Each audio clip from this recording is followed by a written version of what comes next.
I'm going to start with my own poems, and then I'm going to end with a poem written by a Palestinian poet.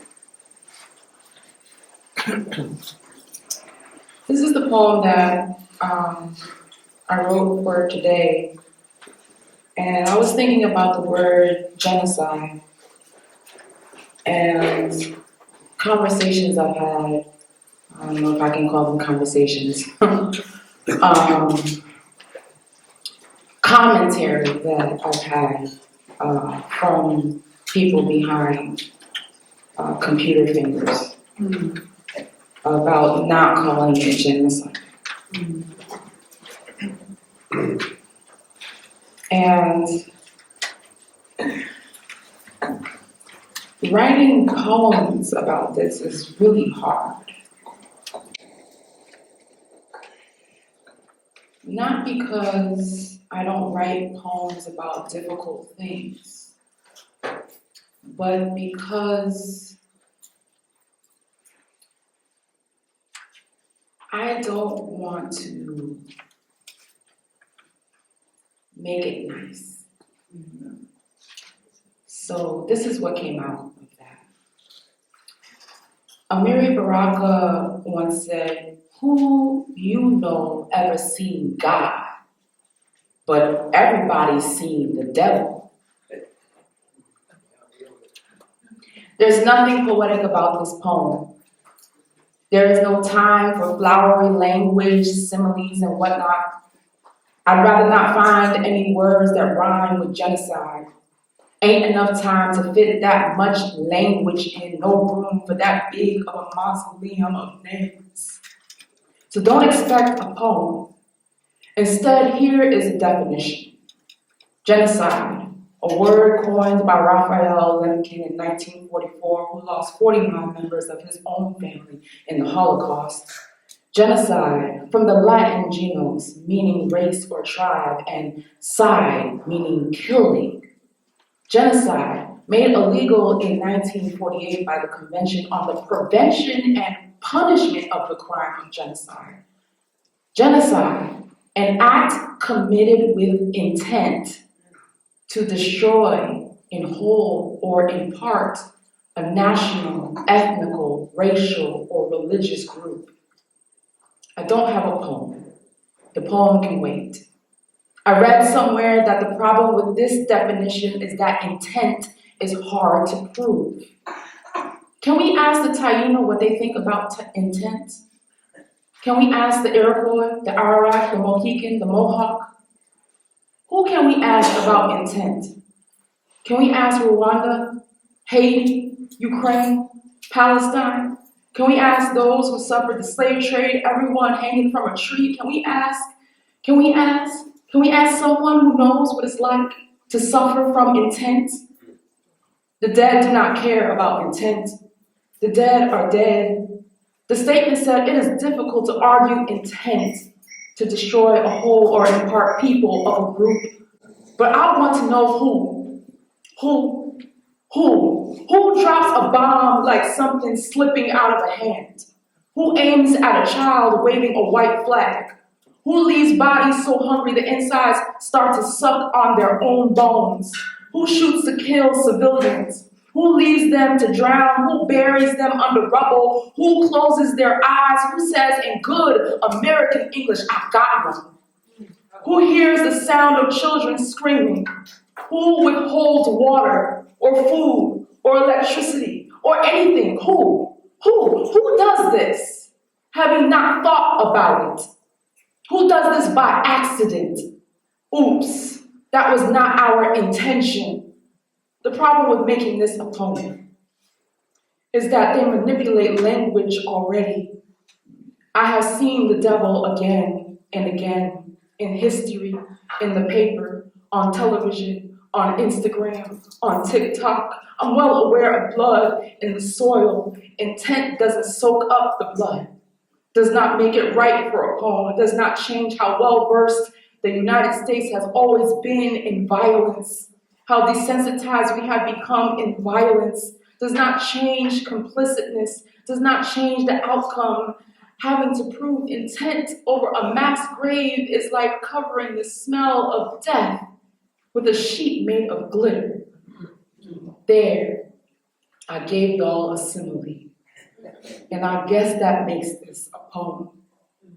But miss me with not using the word genocide.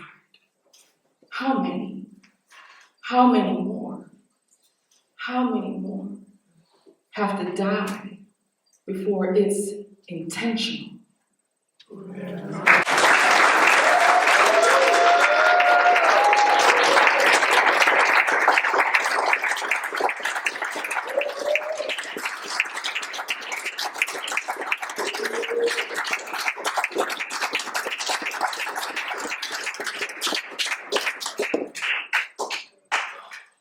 I'm going to read the poem by the Palestinian poet now, and then I'll end with my own poem, so I can leave you somewhere. The poet's name is Remy Konazi. The book is called Poetic Injustice. If anybody wants to look at this book throughout the day, you can. It's all writings on resistance and Palestine. This poem is called A Poem for Gaza. I never knew death until I saw the bombing of a refugee camp. Oh, I should, in context, let you know that this was published in 2011. I never knew death until I saw the bombing of a refugee camp. Craters filled with dismembered legs and splattered torsos, with no sign of a face, the only impression a fading screen. I never understood pain until a 7-year-old girl clutched my hand, stared up at me with soft brown eyes waiting for answers. I didn't have any. I had muted breath and dry pens in my back pocket that couldn't fill pages of understanding or resolution. In her other hand, she held the key to her grandmother's house, but I couldn't unlock the cell that caged her older brothers. They said, we slingshot dreams so the other side will feel our father's presence. A craftsman built homes in areas where no one was building.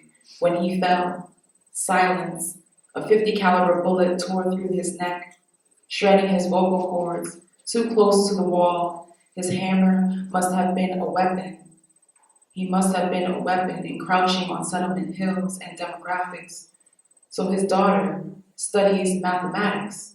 7 explosions times 8 bodies equals 4 congressional resolutions. 7 Apache helicopters times 8 Palestinian villages equals silence and a second Nakba. Our birthright minus their birthright equals 1 sea and 400 villages re-erected. 1 state plus 2 peoples, and she can't stop crying. Never knew revolution or the proper equation. Tears at the paper with her fingertips, searching for answers, but only has teachers looking up to the sky to see stars of David demolishing squalor with hellfire missiles. She thinks back, words and memories of his last hug before he turned and fell. Now she pumps dirty water from wells while settlements divide and conquer. And her father's killer sits beachfront with European vernacular. This is our land, she says. She's 7 years old. This is our land. She doesn't need history books or a schoolroom teacher. She has these walls, this sky, her refugee camp. She doesn't know the proper equation, but she sees my dry pens, no longer waiting for my answers, just holding her grandmother's key, searching for ink.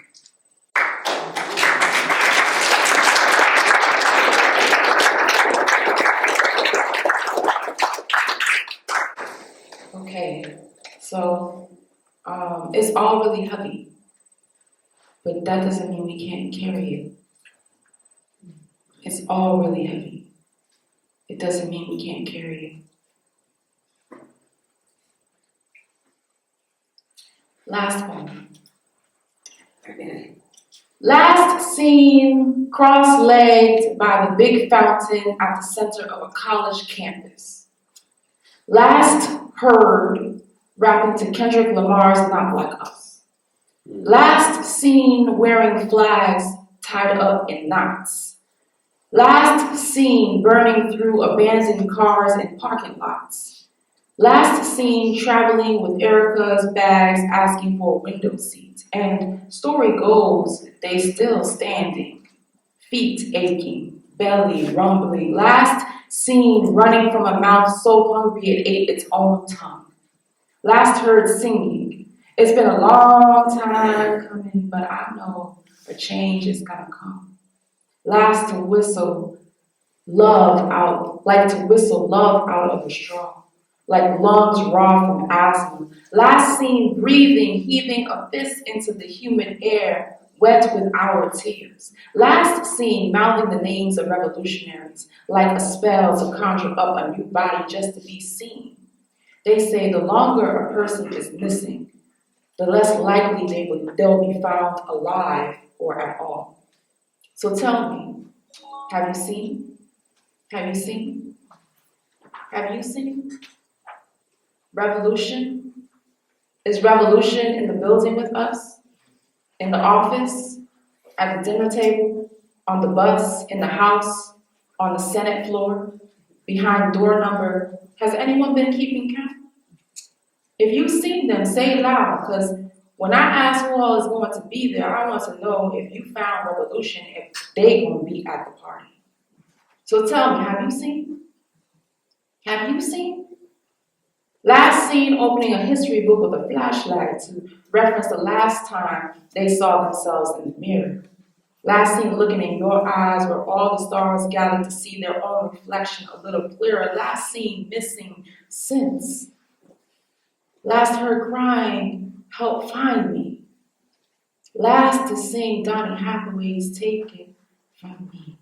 Someday we'll all be free. Last heard asking, are we free yet? Are we free yet? Are we free?